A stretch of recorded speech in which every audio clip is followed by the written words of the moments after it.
we're very glad you're joining via Zoom. It, of course, enables people from Europe and from Israel to also participate. And with so far, I can only one glitch. This first blended Western Jewish Studies Association conference is underway and working pretty well. For those of you who braved the vagaries of air travel, Ellen, I'm sorry, there are no direct flights from California, from Portland to here. Thank you very much for braving air travel these days and the vagaries of spring weather in Oklahoma. For those of you who are in the room today, you'll know we've lucked out big time, and I can talk about the necessity tomorrow to bring a hat and some sunglasses rather than pointing out our university's many fine tornado shelters. We did, of course, plan it in March, not May, partly for that reason. We have about 150 people altogether signed up for this conference, and this is apparently the first WJSA that is a blended conference. Last year's we were in well, we were not actually, we never got to leave Las Vegas because we never got to arrive to Las Vegas, but it was a blended a all virtual conference, and the year before that had to be canceled. Plenty of people warned us that we should not try a blended conference. Vegas has its aces in the hole, but we have our trice in the hole, and I will opt for a trice in the hole over an ace in the hole any day of the year. And so whether you're here or here remotely, you'll know that he has really organized things beautifully and is really the principal organizer of this conference. There are an awful lot of people to thank. If you are here in person, you have a little booklet. If you're not here, you have it as a PDF. All of our thanks are in the back there. I think it really would be boring to recite all of them, but just a couple of special shout outs for Kristen Trammell and the staff here at the Thurman White Museum. Not a beautiful building, but one with very working audio visual. And Kyle Butcher over at Headington Hall, where we'll be tonight, and the tag team of conference service folks, Lisa Tucker and Deborah Foster. In addition to lots of details, it will be able for all of us to have a napkin tonight at tonight's dinner, which if it had been left to me and Trice, we would have said maybe use your shirt sleeves, as we always do. I want to now just thank especially Lori Barone, brilliant comrade and president of for life of the Western Jewish Association. Lori, who I've gotten to know a bit more this year, has an exceptionally organized mind. If you want to find out absolutely everything that's been going on in the Jewish virtual world since the beginning of the pandemic, you can just ask him to include you on his B'nai binge. It's truly a work of extraordinary, I don't know what, brilliant compilation. It would have made the redactor embarrassed by comparison, but it's truly a wonderful thing.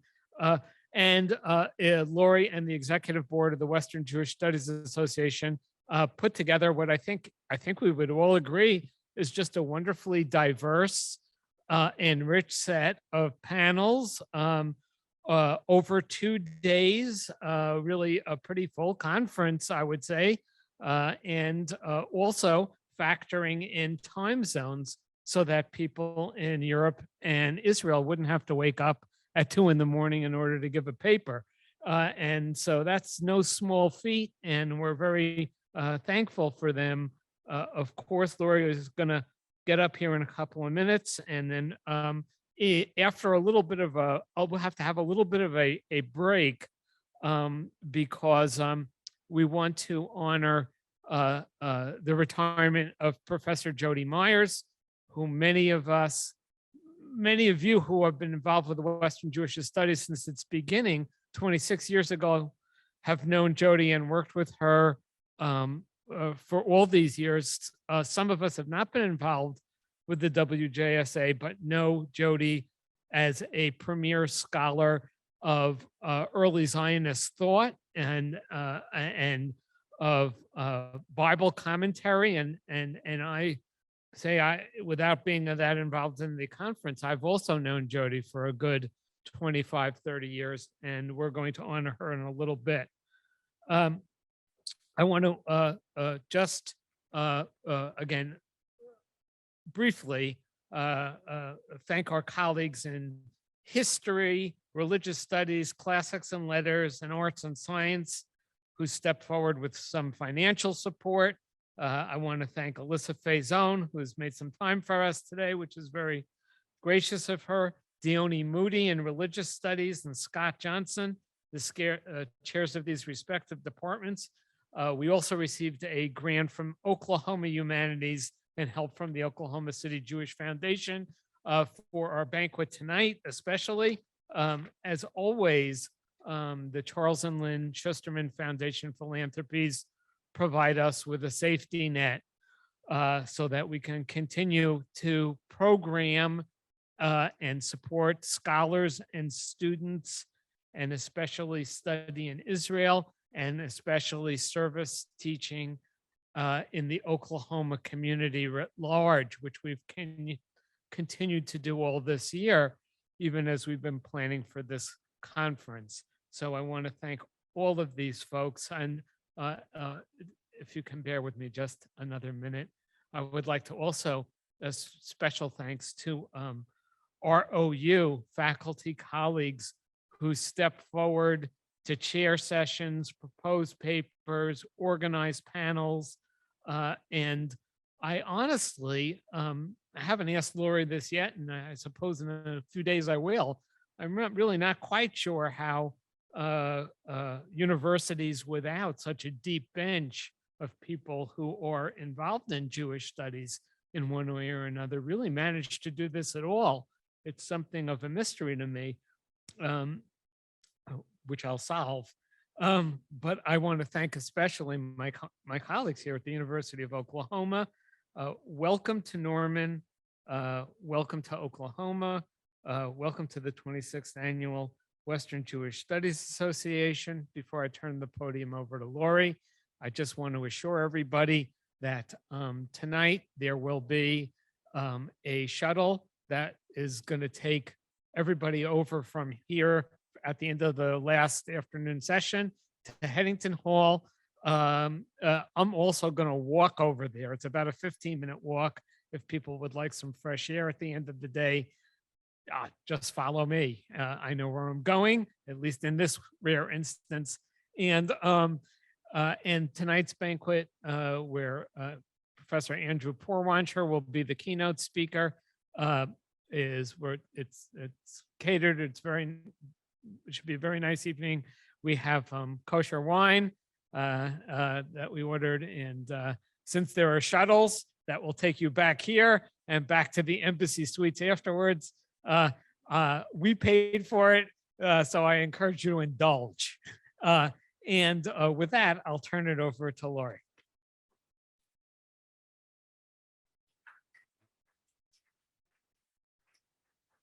I want to thank Alan and Trice, all the people here, but particularly Alan and Trice, who I've worked with.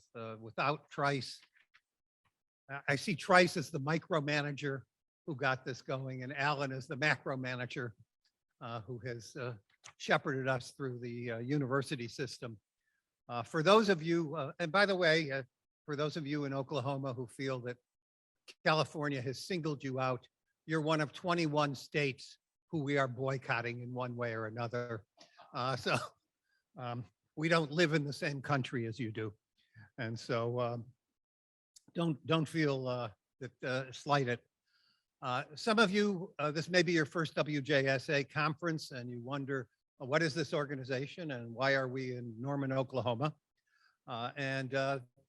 just to give you a brief history, when I first came to teach on the West Coast, I got rather miffed at the AJS because traveling at that time, the AJS had never had a conference. They were founded in 1970. They had all their conferences in Boston and all their conferences the week before Christmas when everybody's grading papers, when there's snowstorms and whatever. But it also seemed rather unfair for scholars on the West Coast and scholars in the Midwest as well to always have this conference in one place at a terrible time in the year when it was difficult to get places. And I wasn't the first to think of this. The Midwest Jewish Studies Association, which was the predecessor or sister organization, came up with this idea before me. In fact, I was a member of the Midwest Jewish Studies before coming out to California. So I decided we would have a conference on the West Coast and see if there was enough interest to have a local, a regional organization where people could network and meet and not have to travel so far, and perhaps also to put some pressure on the AJS to change their policies. And it has worked. Within 4 years, the AJS decided that it would start switching where it had its conferences, and finally they had a conference in Chicago, and then eventually in San Francisco, I'm not in San Francisco, in San Diego and Los Angeles. And now that's part of their regular thing. So whereas we used to be somewhat adversarial towards the AJS, we now work very nicely with them. And I should note, Norman Stillman was at our first conference. So I remember that very clearly. In any case, I have written, and people, you'll see not only am I a genius in organization, but I have a beautiful voice. And you've all had your lunch. And so get your airplane bags out. And I will sing the anthem of the AJS. There are cities in December where the AJS still convenes, much too cold and inconvenient, far away from temperate scenes. Smart Jews flee the north in winter, go south or west to warmer climes, and the scholars in these regions prefer to meet at better times. This year we've come to Norman, making Oklahoma Jewish turf. Next year we'll be in Vegas, thereafter near the Pacific surf. When COVID's finally over, we'll come together face to face, like some of us this weekend, while others join in cyberspace. So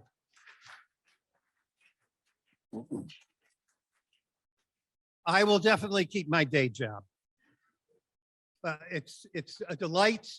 One of the delightful things we get to do at this conference, and I also want to thank the people who came from, and we have people who came from Israel, which is really remarkable. But one of the things that Zoom has done for us is it's allowed us to be an international conference.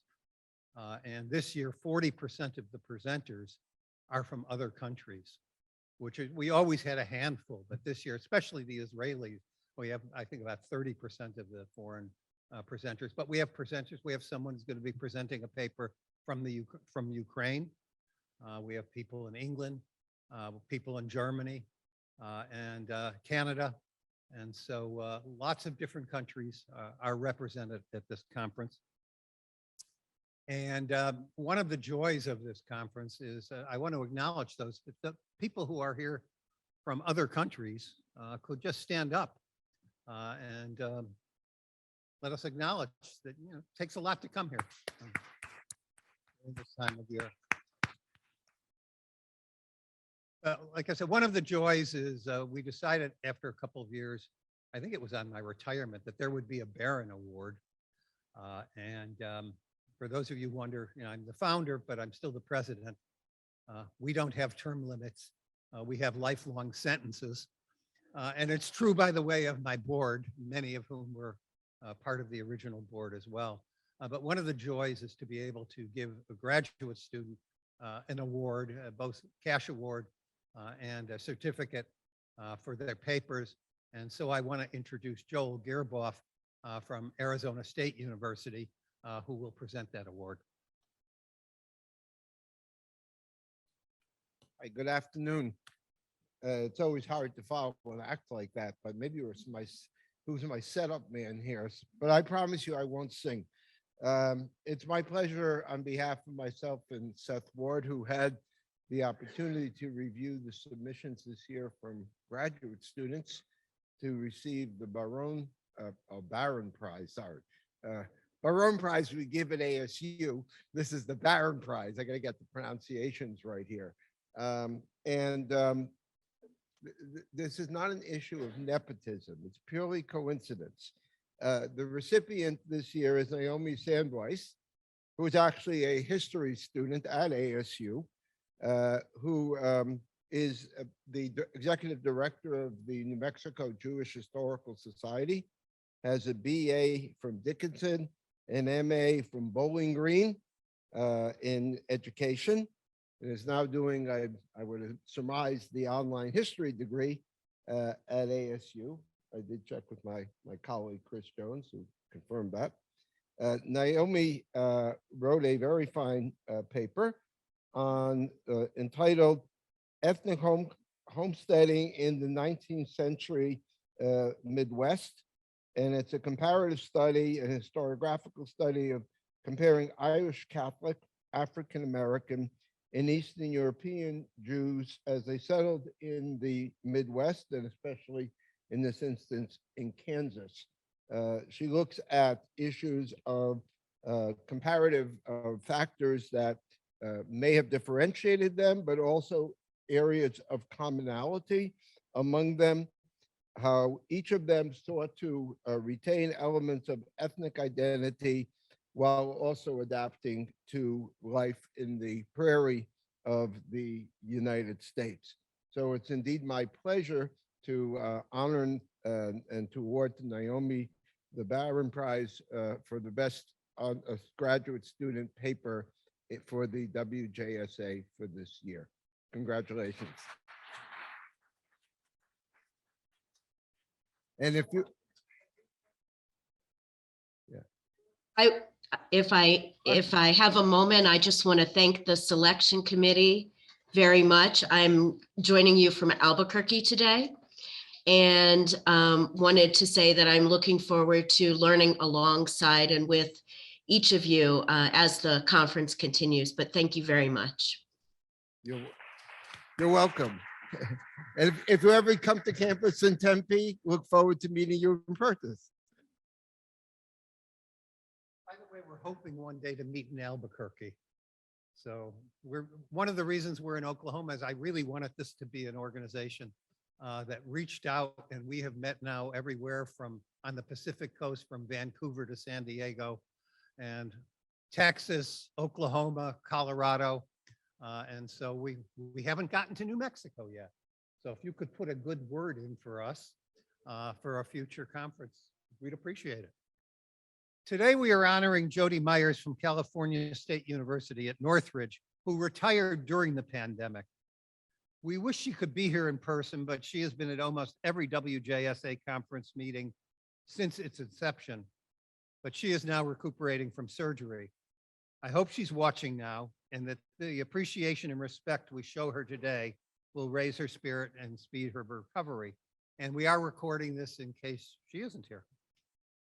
I met Jody soon after I assumed my position as the Director of Judaic Studies at San Diego State in 1988. At that time, I ran a weekly Jewish Studies lecture series and invited her to talk based on a glowing recommendation from an old colleague of mine. I was extremely impressed by her talk on Zvi Hirsch-Kalischer and invited her back several years later to speak about the Kabbalah Center. Jody attended the founding conference of the WJSA in 1995 and has been a valuable member of its executive board ever since. And I think all the board members can attest to this. I've always appreciated the variety of topics and insightfulness of the paper she's given at the conference. In 1999, Jody joined me and the Jewish Studies program directors at San Francisco State and Chico State to create a distance learning Jewish Studies consortium for offering a Jewish Studies major to California State University system. All of us had minors at that time. None of us had majors.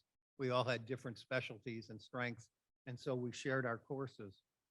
Although it is now defunct, it was a pioneering endeavor to expand the reach and curriculum of individual programs using new information technology. And Jody taught one of the courses for the major. One of my best students who went on to get a PhD in Jewish studies took it and couldn't stop raving about what an excellent teacher she had been. In the past 20 years, most of my research trips have been to the Margaret Herrick Library, which houses the archives of the Academy of Motion Picture Arts and Sciences, which very rudely has scheduled the Oscars on the same night as our keynote lecture. The Herrick Herrick Library is located within walking distance of Jody's home. And so it has been a ritual of mine while doing this research to always have lunch with Jody whenever I'm in Los Angeles. Thus, I regularly have conversed with her and eaten at the best vegetarian restaurants in her neighborhood. To sum up, the members of the WJSA Executive Board and myself appreciate the contributions Jody has made to the organization, her commitment to teaching Jewish studies, her scholarship, and above all, her collegiality and friendship. And I'm hoping that some of our other speakers are here. So thanks so much for this invitation. It's really a delight to be able to speak about Jody's research, what it's meant for me. And it was really a nice opportunity to reflect. So I just to give folks a sense of where I'm at and what Jody has meant in my career. I just became a full professor at University of San Diego this year. It's my 14th year teaching there, and I met Dr. Myers as a graduate student. And reflecting on really the mentors who have most kind of shaped my career allowed me to feel like I have had a successful and beneficial career in Jewish studies. Really, Jody figures in a very prominent way. The work that Dr. Brown mentioned in Feasting and Fasting, the History and Ethics of Jewish Food, the book that we wrote together, is really the kind of outcoming of many years of conversation. And when I tried to kind of put my finger on the kind of features of Jody's scholarship that have made it so meaningful to me and have meant I've learned so much from her, I thought of two that I can name in the couple minutes I have here. The first is this remarkable combination of empathetic understanding and critical analysis, and really holding those two things together at the same time. It's something we all strive to do in our work, but few, I think, achieve this as remarkably as Jody has. This was something that was immediately evident to me when I first became familiar with her work, which was the work on the Kabbalah Center. But where I've really benefited from it is the work that she's done on food. To give one quick example, I did my dissertation and then published my first book in part analyzing the controversies at the agri-processor's kosher slaughterhouse in Postville, Iowa in 2004. For those who know anything about this, there was some terrible stuff, some horrible abuse. And one of the things I had to make sense of was the fact that while most of the Jewish community was expressing a great deal of horror at these scandals in the slaughterhouse, there was this other segment of the Jewish community which was praising it, and in many ways treating or quite directly treating the people involved in executing what most were regarding as abuses as heroes. And as a scholar, it was part of my challenge to make sense of this. And this is always the most difficult work, to take a position that you find strange and to make it familiar. And this is really in part what I got out of conversations with Jody, especially her work doing interviews in the Pico Robertson neighborhood, and the kind of on the ground feel she got for how some of these issues were being discussed just was invaluable to me in really grasping what was going on, and what all of that means. This ability to hold together a kind of empathetic understanding of the folks you're analyzing with a kind of critical orientation at the same time. For me, what that leads to is, and especially here thinking of Jody's work on food, is it really makes that historical work a kind of a gift to us, in that I think it does what we hope scholarship can do. It gives us a kind of freedom from our confusions, a freedom from the presumptions we might have made about the way Judaism worked and the way our world works. And that's a very gentle and yet very powerful way to open up a space of ethics and transformation and change, which I think is what her scholarship ultimately achieves. So I'm deeply grateful, and I think we have a lot to be thankful for Jody, not only in the Academy, but because of how she's helped the Academy interface with the community. So thank you. My name is Amy Schevitz. I actually started my teaching career in the Religious Studies Department at California State University in Northridge, which is where Jewish Studies lives. And I started there in 96 or 97, working with Jody. So speaking in terms of how she worked with faculty, how she worked with the department, how she worked with the university, how she worked with the community, was just incredibly impressive. Small but mighty. The wonderful thing about the particular department at Northridge was that even those of us who were teaching as adjuncts were very much treated as colleagues. That doesn't happen everywhere. And Jody certainly did. I mean, supported all of us in the ways we needed, and gave us good, respected our academic decisions about ways that we handled courses, that sort of thing. She was also, and I'm sure she will be back when she's back in condition, will be again very active in her community as part of the Library Minyan at Beth Am, this conservative synagogue in Los Angeles, where she's an active member. And it's one of these really nice lay-led trad gal communities, and she's been very active there. And she did, speaking of community things, she would do programs for the local community in the San Fernando Valley. And I guess at Northridge, is this still true that Northridge of all the Cal states, had the highest percentage of Jewish students? Still does. Yeah, because it's, hey, it's the Valley. And they were just wonderful programs. Sometimes they would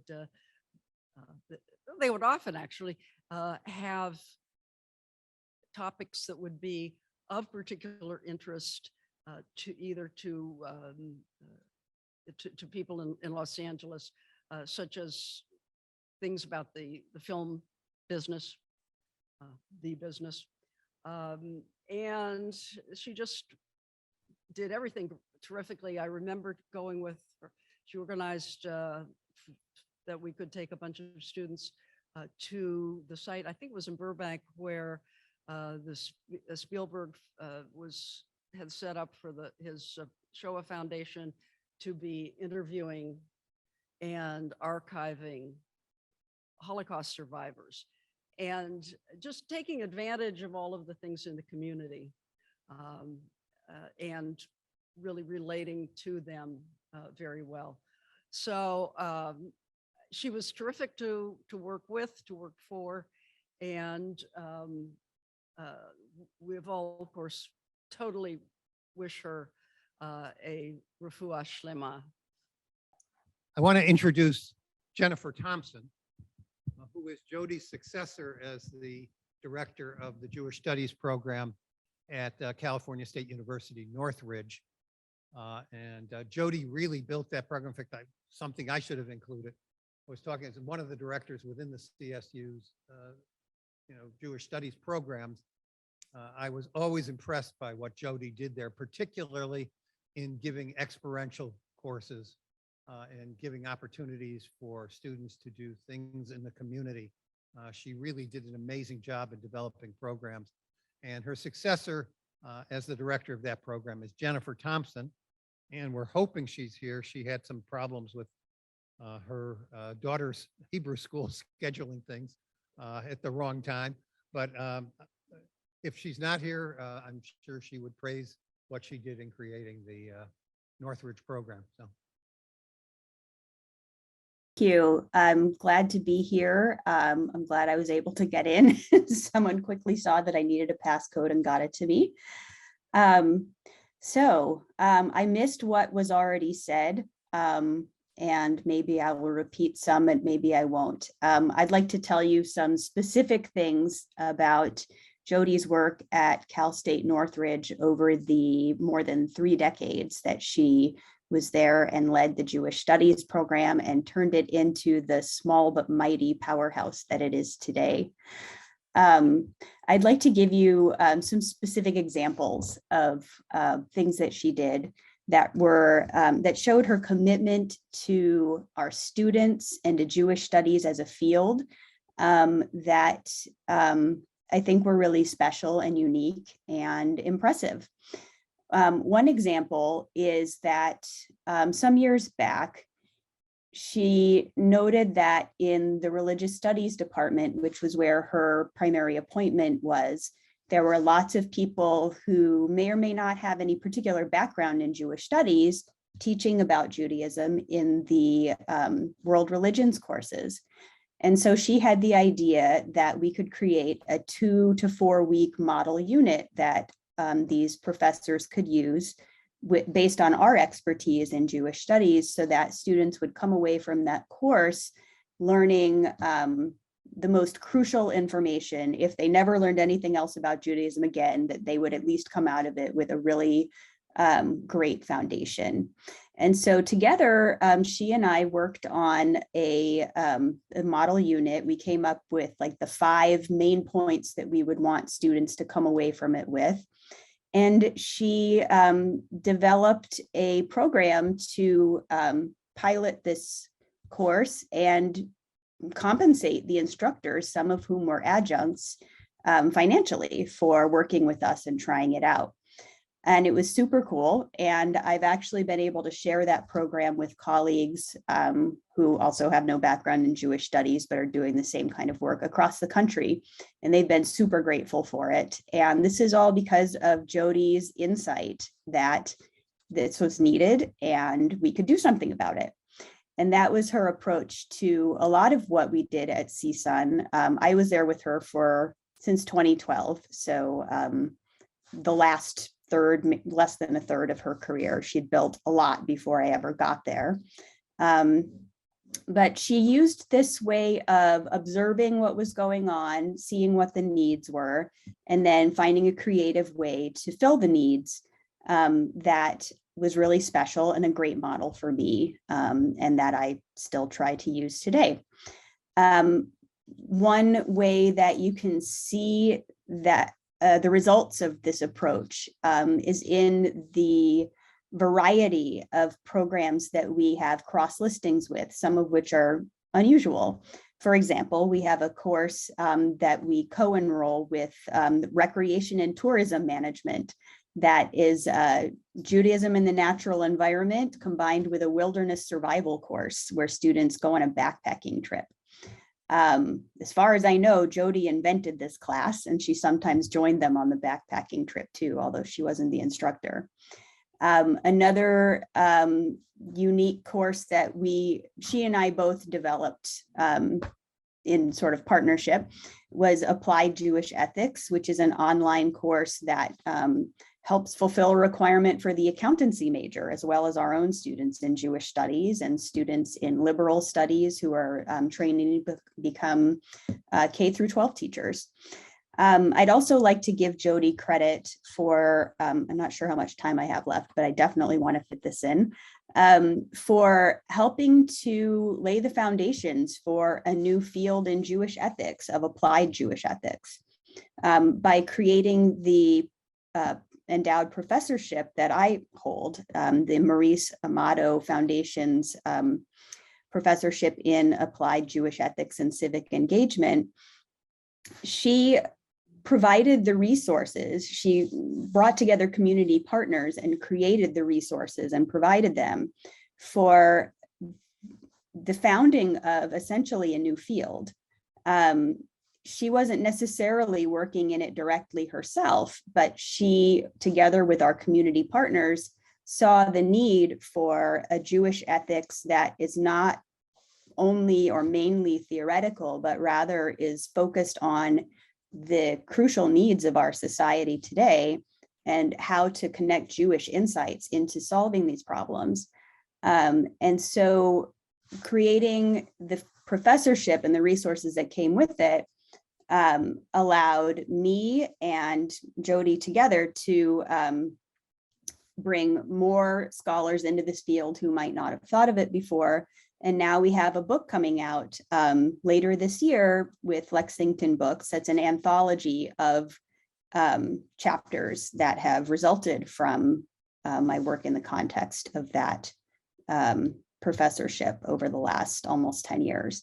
And again, this is all because of Jody's vision and Jody's insights into what our world needs and how the resources of Jewish studies and CSUN specifically can address those needs. I'd also like to just take a few minutes to say that she's also used her insight into what our students need specifically to open up Jewish studies to them in ways that probably wouldn't have helped or wouldn't have happened otherwise. For example, she's created scholarships for students to receive just for taking Jewish studies courses, not for being a JS major or minor, although we have scholarships for them too, but simply for trying out Jewish studies.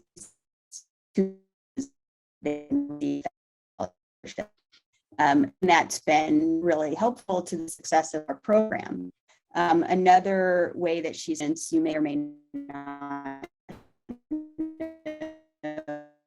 from very working class backgrounds. And by creating educational trips in the summer that are Poland and other parts of Europe, so she's been able to bring dozens, I guess, in a sort of guided mentor way, really expand their horizons. This is to say, here's to a fantastic career that has affected, positively impacted both scholars and students in so many ways. And I'm really grateful to Jody for all of that.